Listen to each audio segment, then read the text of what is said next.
I had been called to a cabin in the woods because it was the home of a very strange crime scene that a lost hiker happened to find. Inside the cabin were 3 bodies that had been taxidermized.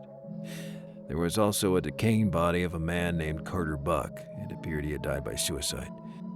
Now, based on the amount of dust found in the cabin, it was apparent that until the lost hiker got into the cabin, no one had been there for months.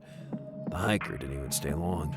His footprints in the dust showed he got out faster than he got in. He chose to spend the night in the woods rather than in the cabin, and I can't say I blamed him. On the table in front of the dead body of Carter Buck was a tape recorder.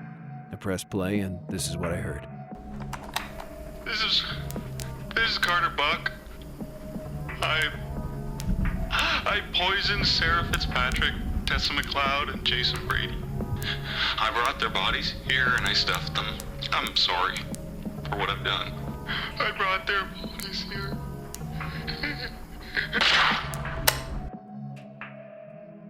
Back at the office, I was going through the crime scene photos, and then something struck me. If Carter Buck shot himself, then who stopped and rewound the tape to the start of the confession? Now, Carter couldn't have because he was dead. That meant Carter wasn't the killer. Instead, he was the victim. Now, the killer must have held a gun to his head, forced him to record the confession, and then shot him, and left the gun to frame him for the murders. I ordered the forensic team to go over every inch of the cabin. I wanted to find a fingerprint or the DNA of the taxidermist, but they didn't find anything.